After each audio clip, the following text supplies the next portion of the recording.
What happens when two X-Men teams, each with different ideals, clash in a high-stakes mission? Cyclops' squad and Rogue's team both think they're doing the right thing, but only one can prevail. In this video, we break down the intense events leading up to the raid on Graymalkin, the shocking battle itself, and the emotional fallout that tore the X-Men apart. Who was right? Who was wrong? And what does this mean for the future of the mutant world? Uncanny X-Men issue 7 kicks off an hour before the planned assault on the prison, with Rogue and Cyclops locked in a heated phone argument. Cyclops pleads with Rogue to stay away from the prison during his attack, fearing that her presence will escalate the situation into an all-out war. Rogue refuses to back down. Two of her teammates have been captured, and she isn't about to sit on the sidelines just because Cyclops hesitated to take action when it mattered most. Determined, Rogue instructs Gambit to gather the team. When asked how they'll reach Graymalkin prison, Gambit suggests using the Eye of Agamotto. Without hesitation, he activates the artifact, transporting Rogue's squad, which includes Gambit, Nightcrawler, Jitter, Wolverine, Ransom, and Deathdream, near the gates of their destination. Inside the prison, Jubilee warns Ellis not to hurt Hank again, but takes a brutal beating for her forceful words. Elsewhere, Scott and Kid Omega meticulously go over their strategy while Magic readies herself to teleport them inside the facility. Meanwhile, Calico is released, thanks to her mother's wealth and political sway as documented in the previous issue. Scott's team makes their move, teleporting into the prison just as Juggernaut assures Scott that he's fully prepared to tear through the walls. As Calico walks away from the facility, she wrestles with guilt over leaving Beast and Jubilee behind.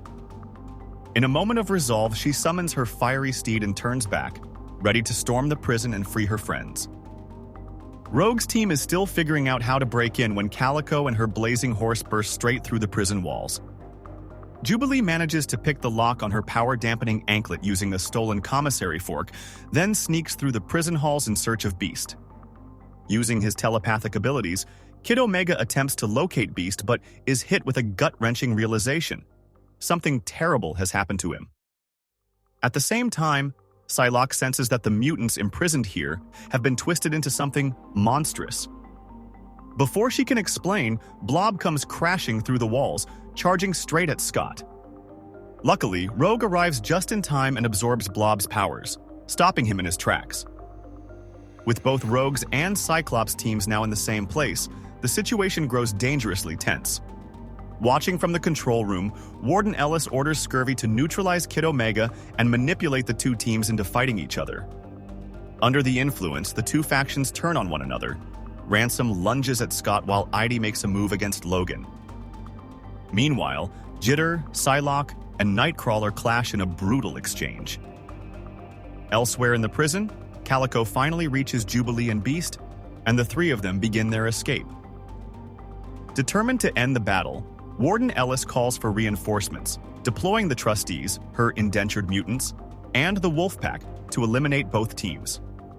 At the same time, Deathdream and Magic prepare to fight, with Deathdream ominously promising to show her a realm far worse than Limbo. Just when Rogue's team seems to have the upper hand, Juggernaut barrels through the walls, leveling everything in his path.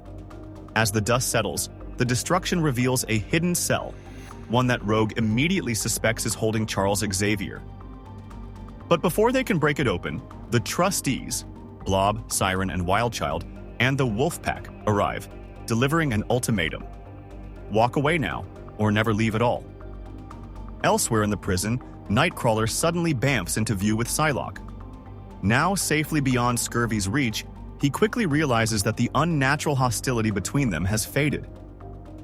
Meanwhile, inside Graymalkin's control center, Corinna is confident that her Trustees and Wolfpack Sentinels will be more than enough to wipe out the mutants. However, both Scurvy and Captain Ezra caution her. These aren't just any mutants, they say. They're the X-Men. A stunning full-page spread follows, showcasing Rogue's team locked in fierce combat against the Wolfpack Sentinels. Simultaneously, another page explodes with action as Cyclops' team battles against Blob, Siren, and Wildchild. Over the next few panels, we witness the X-Men's seamless teamwork as they dismantle their enemies. Magic unleashes the winds of Watum to neutralize Siren. Meanwhile, Wolverine drives his claws deep into Wildchild's chest, and Kane effortlessly hurls Blob aside. Amidst the chaos, members from both teams are introduced to each other for the first time, such as Temper and Ransom crossing paths. Once the dust settles, both teams regroup to check for injuries, with Rogue turning to Cyclops and asking what the next move is. Back in the control center, Corinna seethes with frustration, insisting that the X-Men, whom she dismisses as trash, need to be put in their place. Ignoring Scurvy's hesitation, she demands that he initiate the White Light Protocol, forcing him to prove that his psychic abilities truly rival Charles Xavier's. Meanwhile, Nightcrawler and Psylocke quietly navigate the empty corridors until they stumble upon a massive door. But Nightcrawler senses something is off. Someone, or something, has been guiding Psylocke's mind straight to this place. We see Cyclops and Rogue's teams have successfully taken down their common enemies and briefly consider joining forces. However, their fragile truce crumbles the moment Rogue declares her intent to free Charles Xavier, something Cyclops refuses to allow. Just as it seems like they might be finding common ground, Rogue adamantly insists that all they need to do before leaving is free Charles.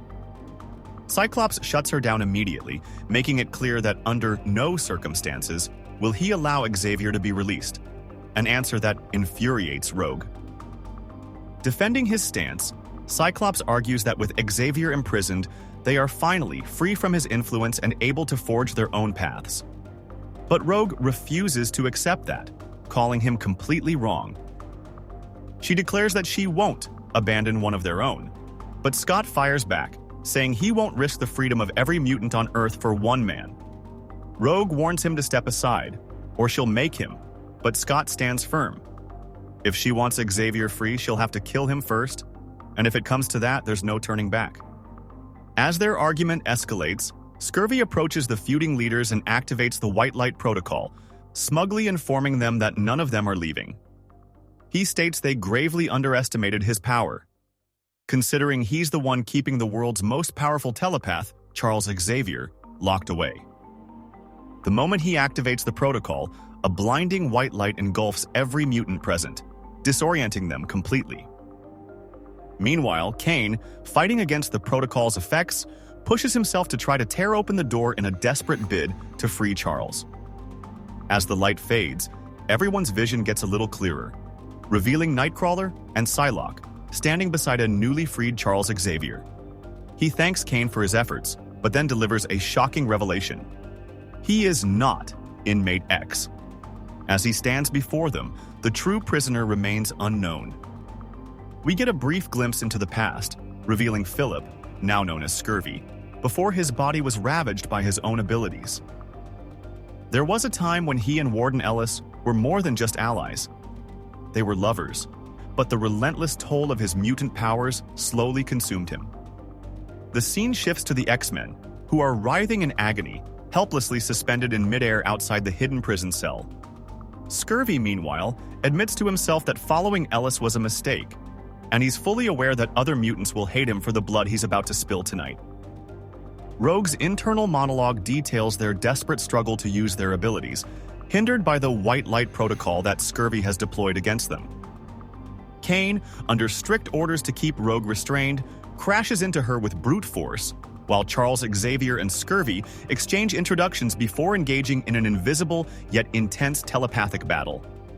Scurvy reveals to Charles that he is part of an elite group of 5 immensely powerful mutants known as the Avians, all of whom are slowly dying due to the overwhelming burden of their abilities. Harvey X, the young mutant who perished in Uncanny X-Men issue 1, was also one of them, leaving only 4 survivors. Scurvy then drops a shocking revelation. Charles himself is dying from using his powers, even if he refuses to see it or has buried the truth deep within his mind. As their psychic duel rages on, Rogue manages to break free from Scurvy's grasp and delivers a sharp slap to Scott, snapping him out of his own paralysis. After briefly clearing the air about their leadership roles within the team, Rogue and Scott come to an agreement. They need to release Magik and Wolverine next, as both are strong enough to help liberate the rest of their allies. And sure enough, Magik and Wolverine waste no time, breaking free and immediately working to free the others from Scurvy's control. In the next scene, the X-Men stand together, realizing that the tension and hostility they felt toward each other earlier had been nothing more than Scurvy's manipulation. Now, with him locked in battle with Charles, that manufactured anger has faded. Meanwhile, Charles and Scurvy remain locked in their intense psychic struggle. Charles presses him for answers about the enigmatic Inmate X, but Scurvy refuses to provide a straight answer. Warden Ellis arrives flanked by heavily armed guards, attempting to intimidate the X-Men, but Scott calmly advises her to reconsider her approach. He points out that the X-Men aren't nearly as forgiving as the Avengers, while Rogue warns her that underestimating them would be a mistake. Corinna has no idea just how devastating their counterattack will be. When Scott insists that he's actually trying to save her life, Corinna refuses to back down, doubling down on her threat and making it clear that the X-Men have no idea just how much danger they are in. She once again calls in her so-called trustees and warns them that she's fully prepared to release Sarah Gaunt, the mutant who nearly killed both Wolverine and Rogue back in Uncanny X-Men issue 4. Though Charles ultimately overcomes Scurvy, Warden Ellis doesn't concede. She instead delivers the X-Men an ultimatum. They can leave now, or she will unleash orbital satellite lasers on Haven, Louisiana, and Merle, Alaska, wiping both towns off the map. As a parting gesture, she offers to let them take Beast and the woman known as Lee, but Rogue refuses to go without Charles. To her shock, Charles tells Rogue that he deserves to stay behind. He feels he must atone for the pain he's inflicted on innocent people. Meanwhile, Scott quietly instructs Illyana to open a portal for their escape before Rogue can intervene. Enraged, Rogue refuses to leave without Charles, even as Scott promises they'll come back for him and the others. Tempers flare, and Rogue and Scott briefly come to blows before parting on bitter terms. Finally, when asked why she never warned the X-Men about their so-called big gun, Inmate X, Warden Ellis simply smirks. She didn't need to. She's counting on them coming back, and when they do, they'll finally face the Last Avian. What do you think of the X-Men Graymalkin saga? Drop your thoughts in the comments below.